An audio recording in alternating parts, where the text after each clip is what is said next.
Hey, you, wherever you are in the world right now, thank you so much for being here with me.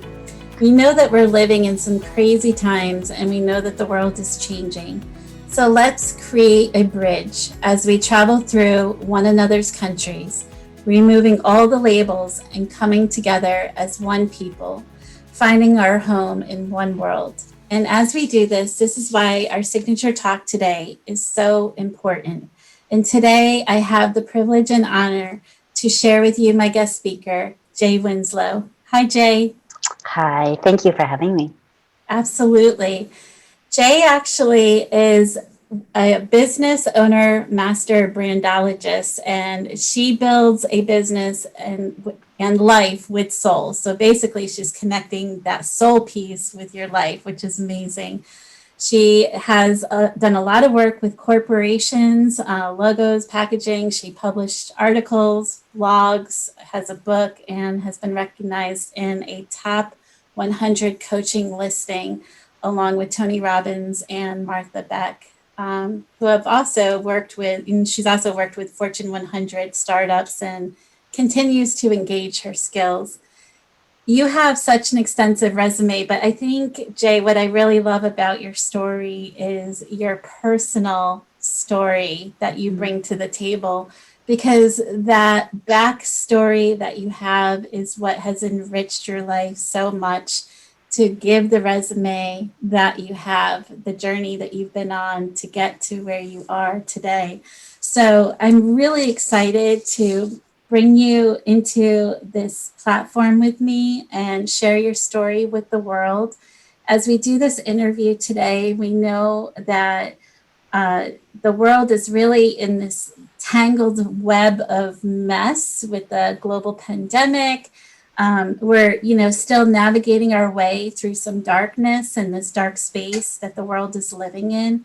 And I think every single person goes through different circumstances in their life that they have some identity to or connectedness to navigating some spaces that are uncomfortable and aren't always easy, right? So for you personally, what would you say that would have been for you? My goodness. Well, it definitely began when I was much younger. I think there are some people who navigate through the world and they don't really hit any bumps along the road until later in life, and they've had an idyllic childhood of hay rides and I don't even know, ice cream and I don't know, fairy tale kind of stuff. And in some ways, that should have been what was going on for me, but it was not. I grew up in what I now know it was a very toxic environment, and by that I mean that I didn't feel safe. I didn't feel safe at home, and I didn't feel safe at school. One of the things that I used to do when I was younger is I would hide. I never told anybody this, I don't think, like in the world, but I would hide I wonder if who else does this, but I would hide in my mom's car. Like who would look in the car? And because no one was yelling there, no one was screaming at me, and I wasn't being told I was doing anything wrong, and no one else was getting yelled at. And I would hide in the car and I would play Carole King. This is way back in the day. I would play Carole King and James Taylor and Elton John music endlessly, and I would cry and sing, and it really helped me. So, but How old were I you? think I think a lot of this for me sort of became sort of soul crushing. I mean, there were a lot of incidents when I was younger. I mean, some of them seem so innocuous if they're just taken as one event, but when you string them all together, it was just like I was exhausted by the time I was like 7. Like I remember when I was in first grade, and in first grade we were learning about clouds, and to this day I can't tell you the right clouds. And the teacher would say, okay, so tomorrow you're gonna tell us what the clouds are. So when you're on your way to school, you better figure out what those clouds are because we're going to talk about it. And I would be on the school bus, like hyperventilating, like freaking out, like, oh my God, is that a serious cloud? Is that a cumulus cloud? Like, what? Oh my God. And, and I would get to school and she would say, okay, what kind of cloud is that? And I would say it would be the wrong cloud. And this was just like, so just this alone was just like, oh my God. And so there were a number of incidents like this. I know this sounds goofy, but like when you stack all of them together, there was just so much anxiety and so much stress all the time. And now I see, now that I have decades to look back on and other stories and other education, now I see that I was, and still am, a very, if not overly sensitive human. It's one of my strengths. I'm an overly sensitive human. I can pick up things that other people don't pick up, which is awesome and great for my work. And then on the other hand, one of my curses is I'm an awesomely sensitive human. Like this bites me in the in the keister all the time. So many of our strengths are also our weaknesses, but it depends on then what we do with that. Well, what I did with that as an introvert, as a shy, nervous, scared, anxious human was put it all inside, bottle it all up, and kind of drive myself. If someone else wasn't driving me crazy, I was driving me crazy. Right. And now we know statistically and through quantum physics and energy and all this scientific stuff that by the time we're about 9, 10, 11, we are being taught how not to think, how not to be creative, how not to trust ourselves, how to tell ourselves no 9 million times a day. Don't touch that. Don't do that. Don't think that. Don't dream this. Don't. It's dizzying. But when you're a kid, you just know there's got to be something wrong with me because I'm not like everyone else. And it's horrific. It was really hard. It was really horrific. And I'm laughing about it, but not in like it's funny, but it's just in like, holy moly, society, what the heck? Yeah. And we don't have any compassion for these little people. And I think also we're not able to, I couldn't express any of this when I was a kid. I couldn't because I didn't have an awareness of it. Now I have this outside of my body view of it. But when you're in it and when you're immersed in it, it's awful. It's not fun. So that's what I mean by difficult, toxic. Yeah. So you're going through this period of time in your life where you're in this toxicity and you're feeling that and you're rejecting it. And the way you're rejecting it looks different. Like you said, it's showing up differently. And as a highly sensitive person, as you pointed out, it could look like there's something wrong with you. Yeah. But really, it is a gift. There's nothing wrong with you. I mean, you have this sensitivity and you're able to pick up on these things. But it really is a gift. So if you were to go back to your little girl in that moment in time, what would you tell her today? I would tell her, as I would tell, I'm going to cry now, as I would tell anyone, whether they're 9, 11, or 111, like who you are is perfect. And you're a very special human. And you're not here by accident.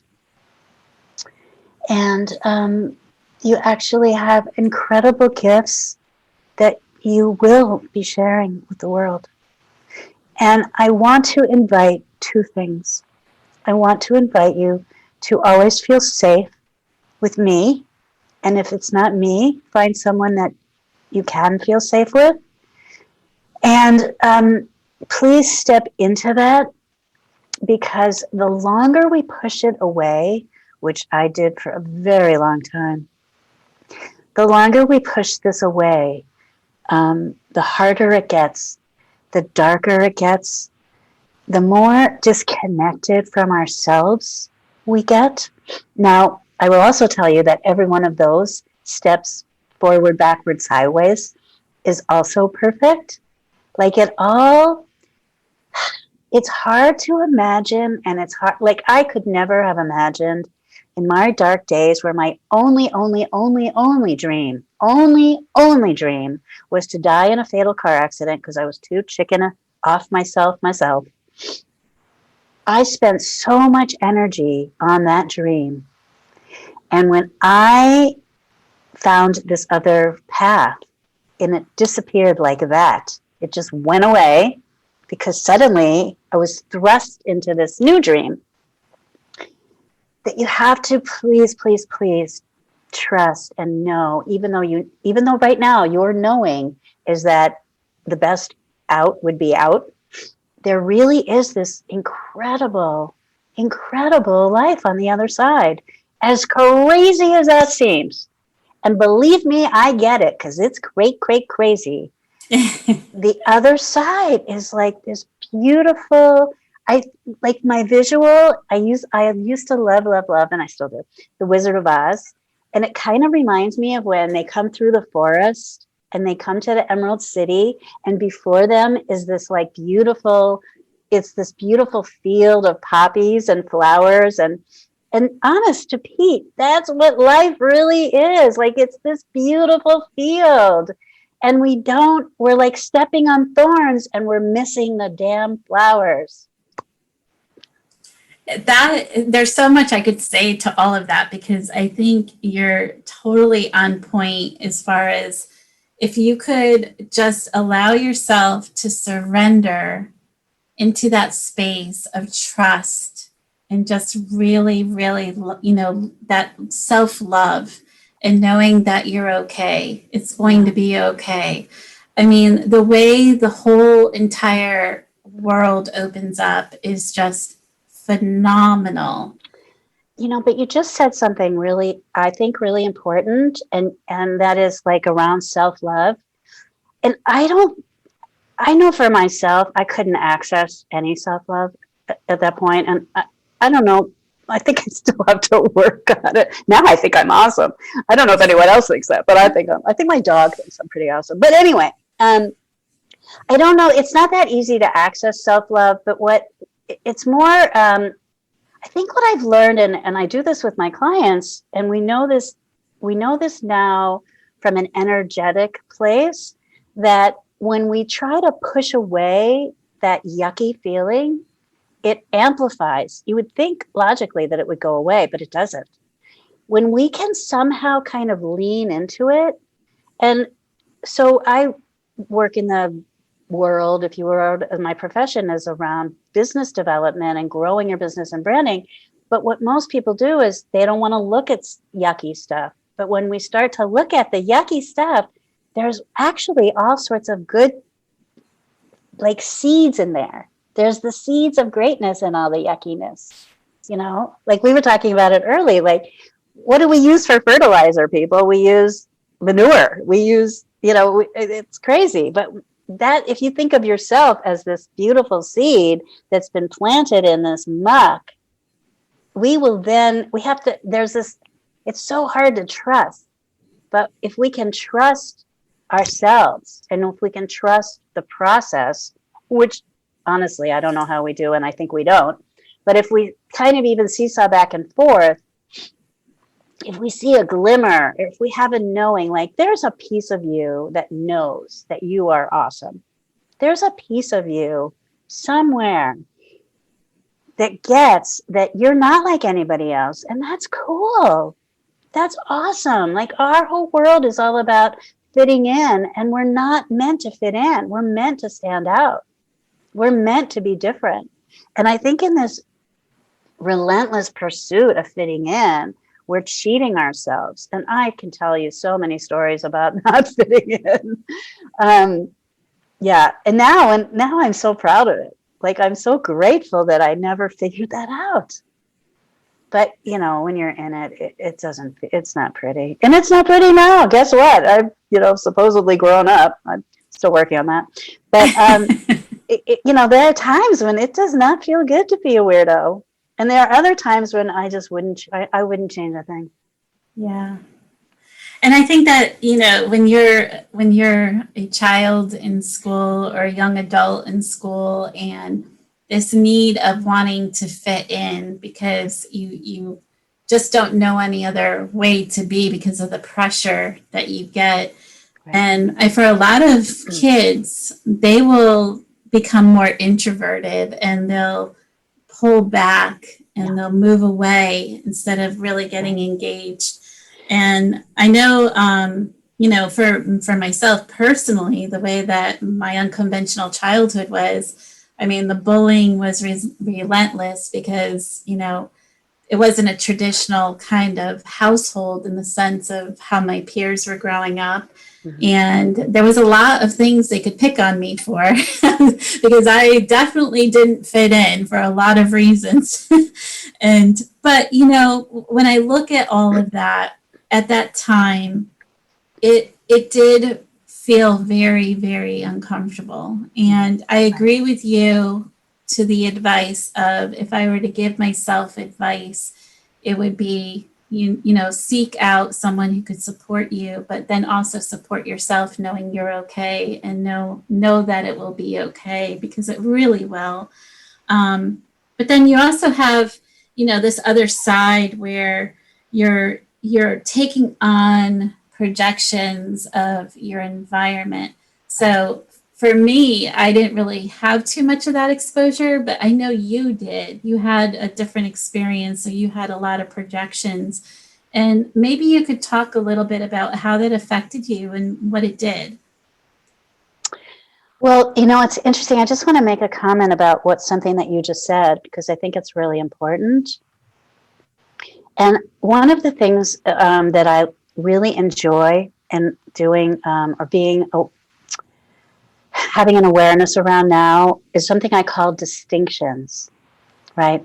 So the distinction that you just brought up, and so this is my request, is that we get a little more curious and inquisitive about ourselves and our world. I find that to be very helpful, and also just interesting. And anyway, so what you just brought up is very interesting to me, because there's a distinction between fitting in and like being normal, which is, what the heck is that anyway? Normal. And then being validated. So being validated is very different than fitting in or being normal, right? Being validated is having someone, and I don't know how you find this person, and believe me, I didn't when I was little. But it's really having someone, they don't have to get you, they don't have to like you, they don't have to know you, but they can validate that, what you're experiencing, what you've done, what you've said, how you're showing up, like that it has merit, which is very different from fitting in. Fitting in is being like everyone else. Fitting in is wearing the same clothes and listening to the same music and, like playing the same games, or, doing your Instagram page like everybody else is, or whatever, learning the dance on TikTok. I'm not talking about that. I'm talking about that, whether it's like when I was young, we didn't have the computers. And so I loved to read. I was a terrible reader when I was super little, but once I got it, I really got it, and I loved it. And so I would stay home. My parents would go out on a Saturday night, and I would stay home and read biographies, and I would read about twins and I didn't know this at the time, energy and extraterrestrials and aliens, and I loved all that stuff. And that's how I really kind of comforted myself, right? Is because I found these places that I could relate to. But it's really more, and that helped me to validate myself. I don't know if this is making any sense, which is different from being invited to a party that I was not invited to, or wearing this, the cool clothes, which I didn't. Whatever it was that would have me this external validation, it's more like, how can I be me? And somebody somewhere, including myself, says, you know what? That was kind of cool. Yeah, you. Does that make sense? It makes sense in the sense that you were seeking yourself out, and that showed up in a different variety of ways. So for you, just gravitating towards something that was calling you in the sense of learning more about yourself, it just validated that part of you that you were connecting with. Mm-hmm. So I think that makes perfect sense. Yes. So that quest to me, if I was speaking to someone else, I would say to me that I would suggest, please go there, because this quest to be like everyone else, it's not going to have the same payoff. It's not going to serve you now or later in the same way that being validated for who you be is perfect. You know, I was telling you the story, it kind of is in the same vein about clients who say, you know, oh, I know I dream too much and I this too much and I that too much. No, it's all part of you. I want you to be more of you, not less of you. Like, how can you be more of you? Yeah. Yeah, and you know, earlier I was asking about your environment and some of the impact of your environment and how we take that on and what we do with it. I know Yeah. when we're young, we don't have the ability to control what is happening within our environment, and sometimes the the adults that are in our life, everybody's doing the best they can, but the adults in our life don't fully recognize the impact that they can have Mm-hmm. on a child or young person. Yeah. And I don't think it's just like, as you're saying that, I'm thinking about all these different instances. So, you know, there was school and there was home. And then I was forced to go to camp. I hated camp. You know, I was pushed. And then when you think about it as an adult, you know, that happens to us as an adult too. We may work in an environment where we feel odd. We may do a presentation and be laughed at. We may have an idea that someone else poo-poos. We may think we are more qualified for a promotion. We may start a business that doesn't work. I mean, there's a million ways that it shows up all day, all the time. So I think the difference is that when we're younger, we don't have the tools because we haven't been on Earth long enough to have any tools. You know, we're just trying to make it to lunch. You know, and so for me, that was the difference. Is my life radically changed when I did my first personal development course. Now, I'm a very big advocate for bringing some of these, now we call them soft skills, but an emotional intelligence and all that sort of stuff.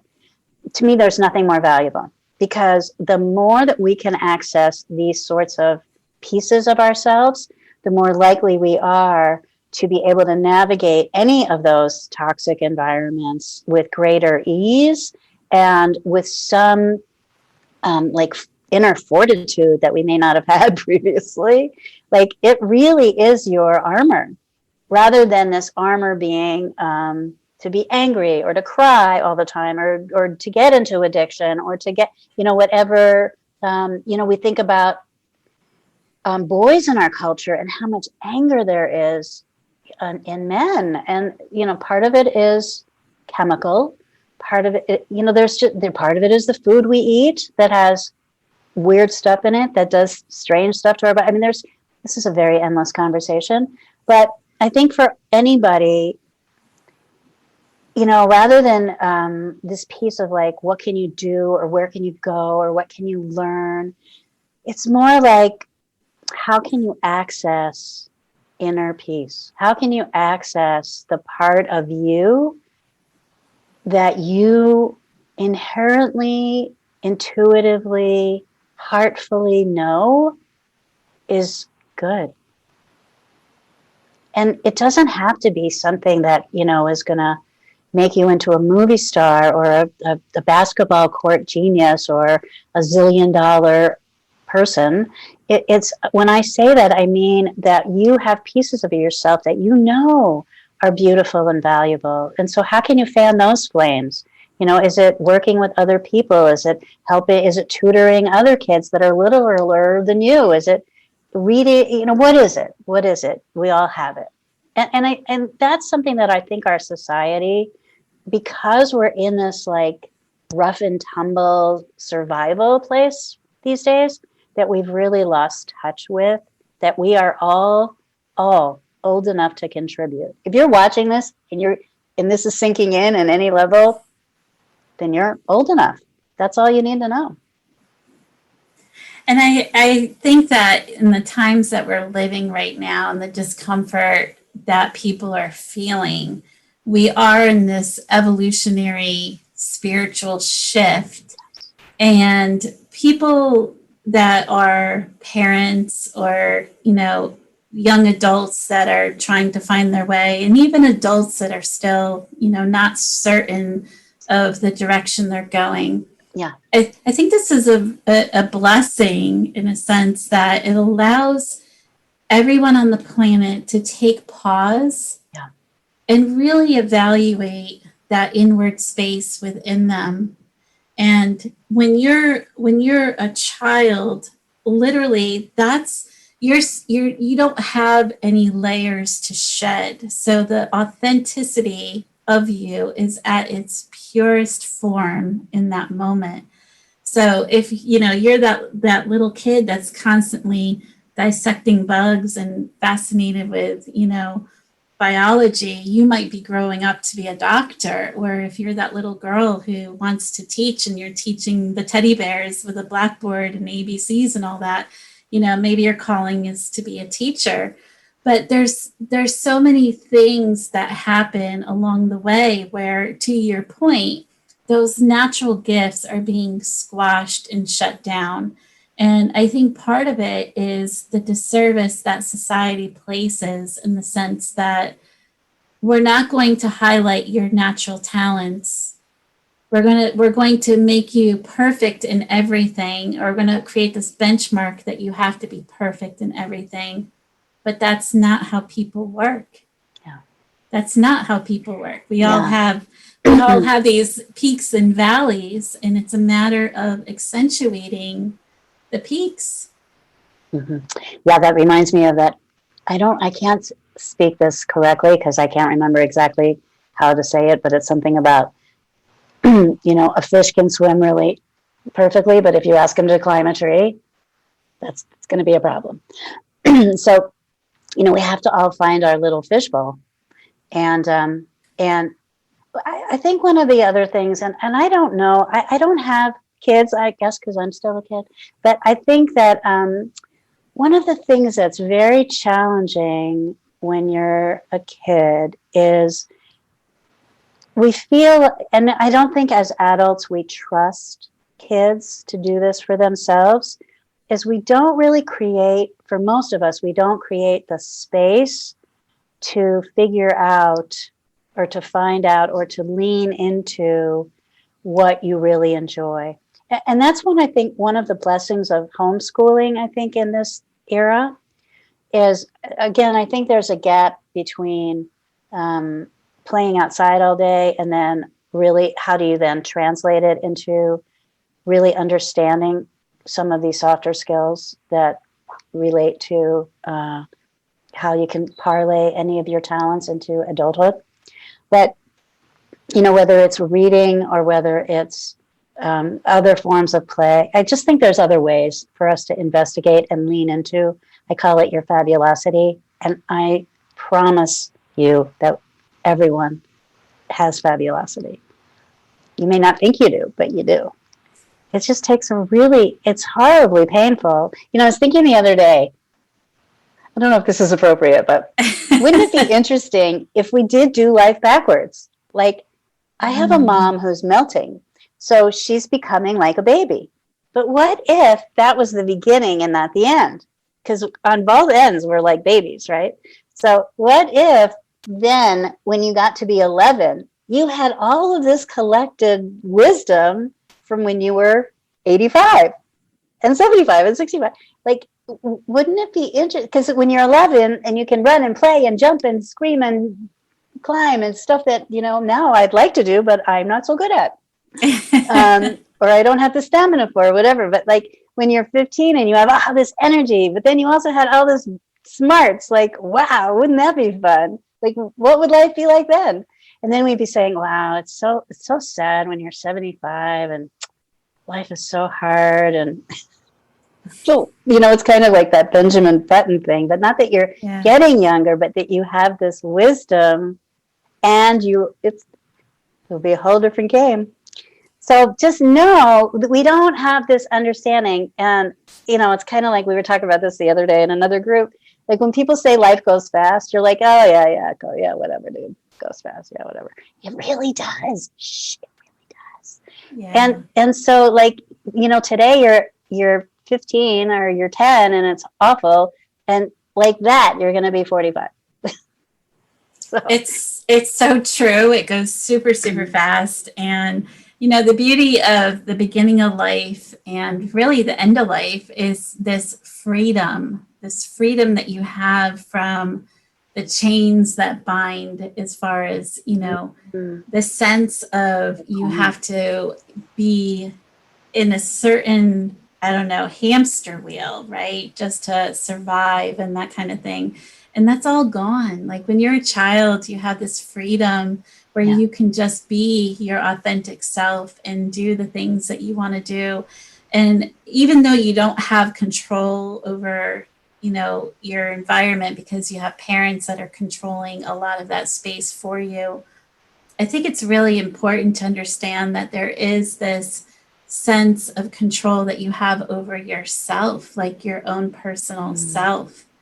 And I think that's something that 2020 is really bringing out for everybody, is just recognizing that, even for kids, like there is this sense of control that you can have personal responsibility over going into your inner self and working in that space.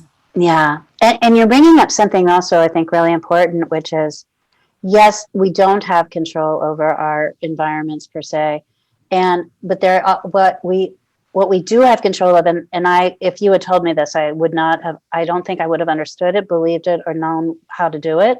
But because we start to believe what people are saying about us. So if you can somehow access that part of you that is like okay or good or fabulous, instead of buying into what other people say. I was telling Catherine a story before we got on air about something that happened to me when I was little, and that my mom was always yelling at me, and finally, it took me when I was in university, so it was 1,000 years later, and I said, why are you yelling at me? It doesn't make any sense. Like, I haven't talked to you.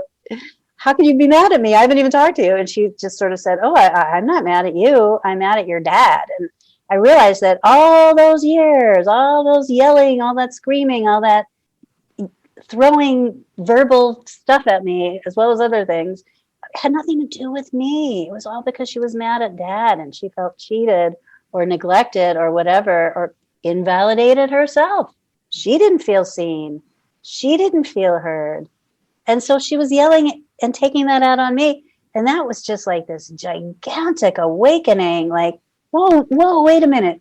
You're telling me now at 20 something, like that had nothing to do with me? And I've been internalizing that all this time. Yeah. And that's what we do. We're humans. It's called imprinting, right? For a reason. It's being imprinted. And so how do we resist that? That's the big question. And that is an inside job. It really is. It really is. And I think it takes time to undo it, like you said, because when you're young, you don't have the ability or the cognitive ability to really decipher what the reality is of your world. And when you get older and you have this new level of awareness and you look back, you start to put pieces together, and then you start to recognize that and I will not say in all cases, but in most cases, the people that are raising you are really doing the best they can. They are, yeah. And this is where, no matter what your circumstances are, they really are doing the best they can. And it can negatively impact you.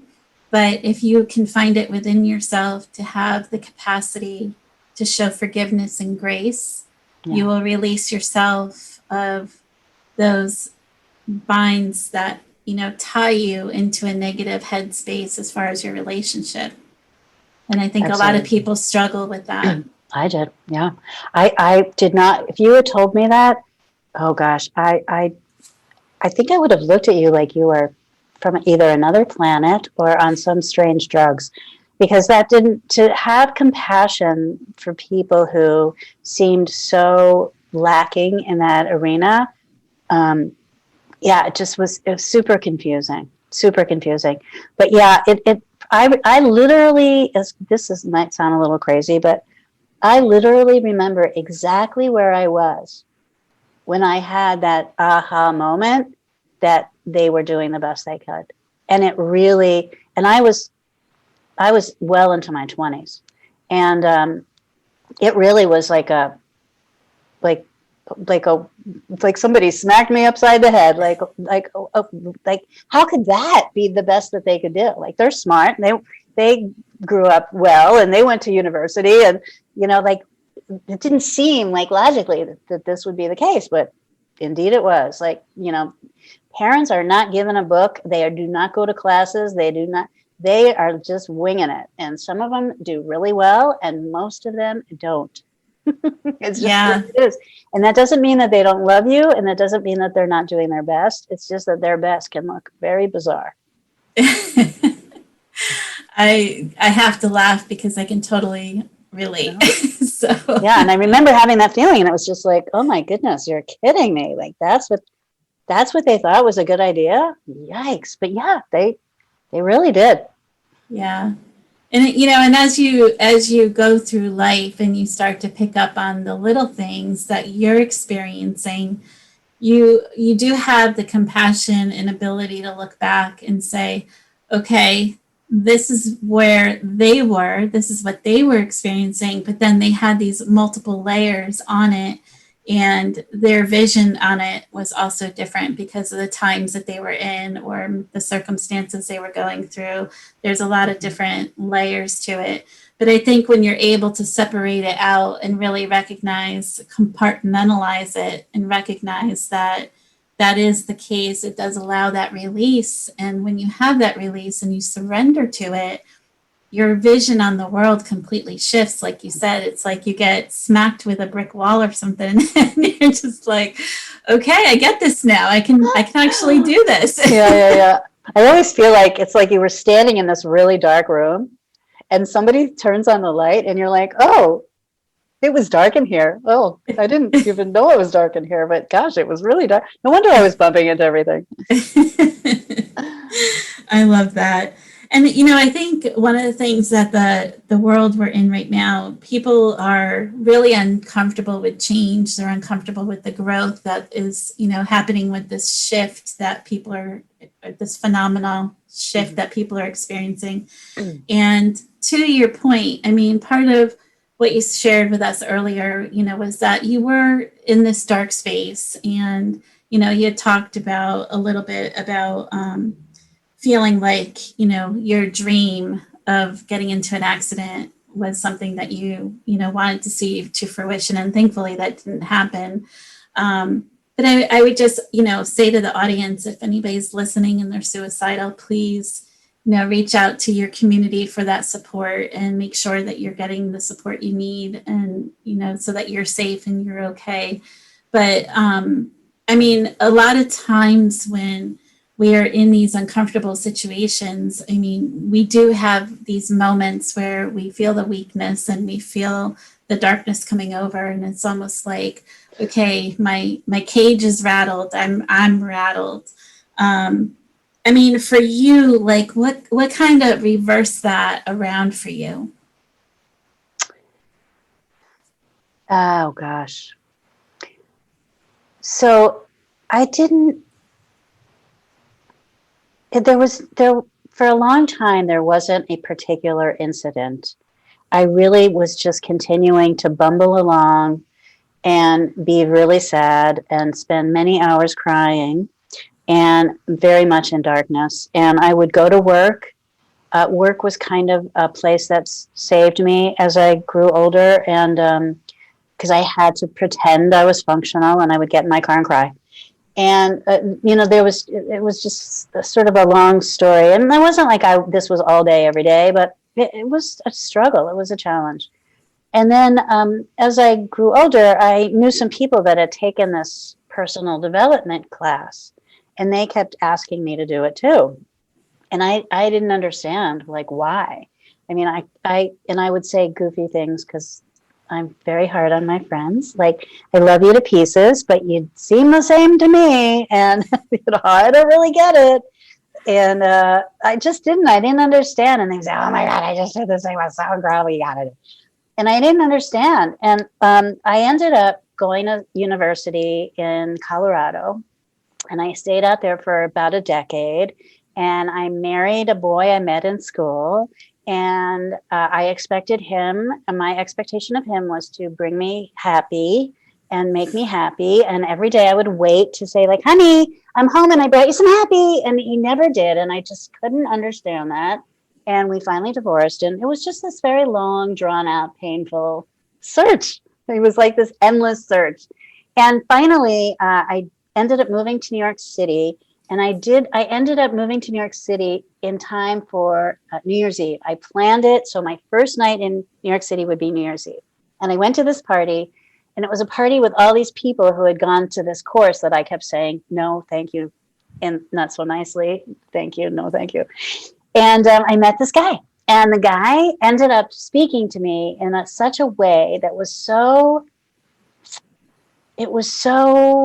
thought-provoking, and he kind of pushed all the right buttons and said all the right things and was like, I can see how powerful you, was it a line? Was it not a line? I don't know. He was married. He wasn't like hitting on me, that kind of conversation, but it was I like deep conversation. I find that just fascinating. I can talk about the stars forever.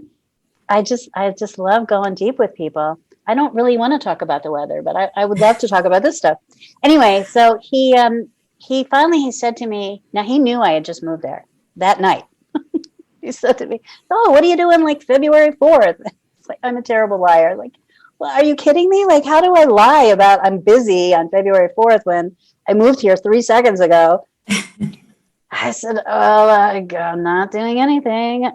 So he invited me to come to his home and to hear this pitch about this course. And I finally did sign up for the course. I was also very sassy pants to the people up there. And yet it's just all the stars aligned. And this is, I think, what happens is that there's these weird collisions of perfection that point you in a particular direction. And I don't know why. I've always followed my heart, and I was just like, okay, fine, I'll do it. And it literally changed my life in a weekend. It really did. And I realized, and this may sound really silly, but it's what happened. I realized that I was choosing this dark place, and it had become so familiar, and it had become my default way of being. Does this make sense? And I was so, as icky as it was also comfortable. And I don't really know how to explain it, but I realized that I could choose. I know this is going to sound crazy. I realized I could choose something else. That blaming my parents, blaming whoever didn't invite me to the party, and when I didn't have the right sweater, and like, the teacher that said blah, blah, blah, and whatever it was, right? Whatever it was, I could blame all of that. Or I could put all of that over here, and I could just say, you know what? I'm choosing to be happy now. Now, I don't mean that overnight I was happy, but it was a launch pad, and it was a shift, just like we just said, like when I realized my parents were doing the best they could, it was just like this, oh, what? Like, I have an option. I'm choosing sadness and depression. I'm choosing that. Well, yes, sir, I was. And that was just major. Yeah. And, it's interesting because when we're young, we have adults making these decisions for us, and we lose our ability to recognize that we are able to choose. So the fact that you get to this moment in life, and it could take you, 13 years, 20 years, 50 years, whatever it is. And all of a sudden it's like, okay, I get it now. I actually have control over this. And I agree with you. I have talked to so many people, and if there were an underlying theme it profoundly is that word you get to choose, choice. Choice is the word because you do get to choose, and it's powerful. Yeah. And that's why I'm such an advocate. I mean, this is a whole other conversation that you and I didn't even touch on, but I really feel strongly that we are doing our kids such a disservice, because by the time you're 14, 15, like maybe 11, I think is too young, but by the time you're a teenager, it's really time to start making these distinctions. Like, this is something that is being done to you. This is, yes, you have to live here. Yes, this is what you're having for dinner. But there are other places that we are choosing all the time. And we're not aware of it. And we're blaming it on everybody else. And think of the impact of helping people when you're 14 or 15-ish to make your own choices. And I had very controlling parents, so my decision-making muscles still are not great. They're rather weak. I'm still working on them. But if we empowered people rather than disempowering people, starting when you're younger, and we developed their emotional intelligence so that their ability to choose and weigh and decide and discern was much greater. Wow, think of the world we would create. Think of the brilliance that would be evoked. Think of do grown-ups not do that because they're scared? Like, what's keeping the adult population from empowering younger people? I don't get it. And this, I could go on a whole, we could talk for another 3 days about that. But I do think that whether that is available to you or not, to tap into, to start to take that piece back for yourself, or to take that piece away for yourself, or to start being curious about that for yourself. Like, because I remember being, and I think I was in my 30s, and I realized that I was behaving about something that it wasn't even me. It was totally my mom. It wasn't even like who I be. Like, I am not someone who gets mad, who holds a grudge. I mean, yes, I get mad. Yes, I can hold a grudge. But the way that my family and that I was being taught to be, part of the discomfort was because it wasn't me. Those wouldn't have been my choices. And when I started to be able to step back and choose again and say, wait a minute, is this really my choice, or did I learn this from somebody else?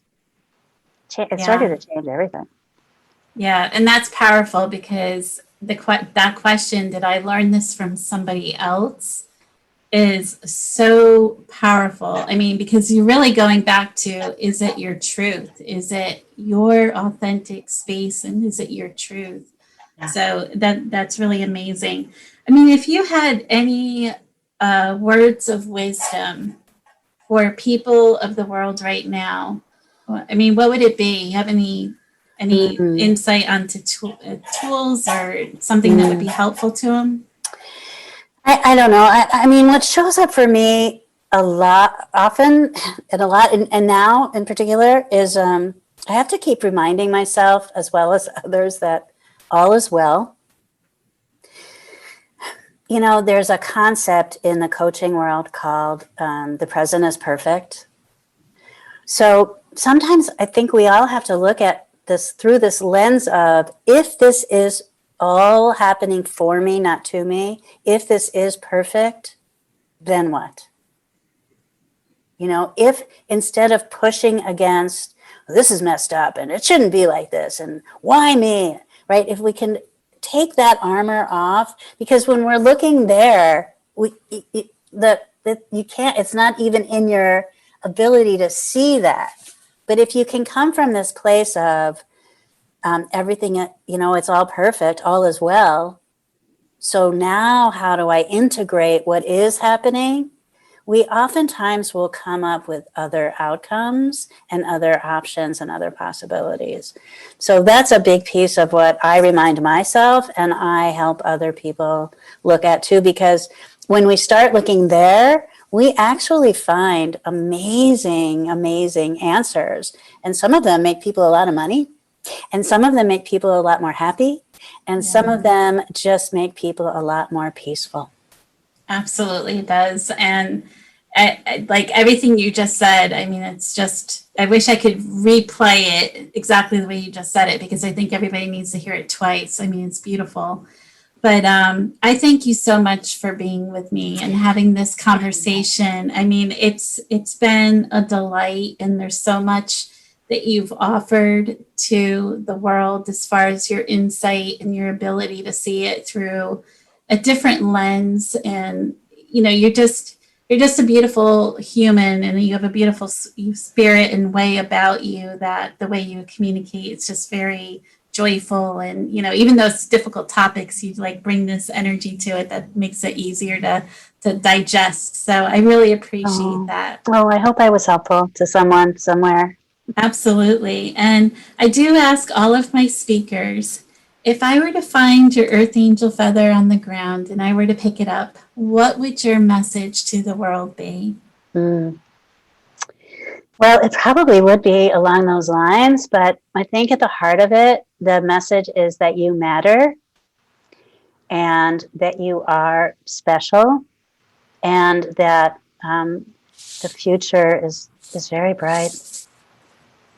But it is up to us to step into that. Yeah. Yeah. And you get to make that decision and choice. Yeah. Because when you decide that, then you're looking under different rocks, and you're finding other things. Yeah.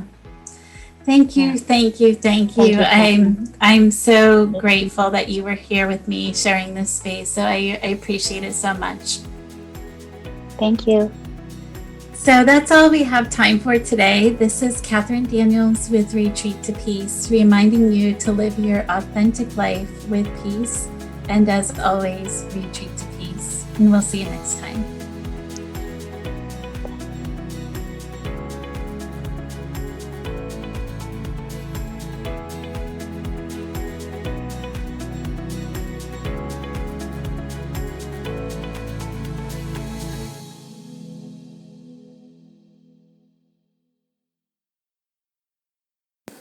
Welcome back, everyone. This is Catherine Daniels with Retreat to Peace. It has been such a privilege to have this intimate conversation with Jay, and her amazing ability to just take all of the years of her life and wrap it in a gift and put a bow on it and present it to you and the world. She is such an amazing light and such an inspiring person that just being in her company, you can feel her energy just radiate through the airwaves and just radiate into your soul. I love that about so many of my guest speakers. I know for a lot of people that there is a lot of uncertainty in their spaces and where they are in their journeys right now. If you're feeling like you need some additional support, always know that your higher power is always with you. Whenever we're in the valleys, we always look to our higher power to help us get out of the valleys and navigate our way out of these ditches. This is something that I consistently have done my entire life. And even today, when things are not quite right, I still go to my higher power and I ask for the guidance, I ask for the wisdom. Luckily in my community, it's been an amazing gift because literally people are gravitating towards each other to help one another. I invite you to surround yourself with other people who may be in a similar space as you, and pick a day during the week that literally weekly you can get together, have that companionship, have that time together, and build those relationships. Community is so important when we're going through difficult times. Whether you're going through a difficult time or not, whatever season you're in, it's always a blessing to surround yourself with support and supportive people. I invite you to do this for yourself because it is a gift that you give yourself. For me, I have been sought out by some very close people, And they had said to me, how do you feel about putting a group together? And this is what we do. And I thought, this is really a great, amazing tool that not just my community and people in my community can do, but really anybody can do. So if you don't have a group, form one yourself, get connected, build the bridges, make a plan to create and design what it is that is needed in your life. If there's something lacking in your life, make a plan to design it and create it and have that come to fruition. You will feel so proud, you will feel so inspired, and you will feel a lot more sense of self-esteem and all of these other great attributes that you do when you are creating something from nothing. So I encourage you to find those ways to do that. If you are interested in becoming a part of the Retreat to Peace community and you want insight to the upcoming healing workshops, we just did one last week. If you want insight into some of the classes and the different healing modalities that we offer, please email at retreattopeacellc@gmail.com and become a part of the mailing list so that you too can be a part of the Retreat to Peace community. Thank you again so much for being part of this beautiful audience around the world as we continue to share amazing stories from around the globe.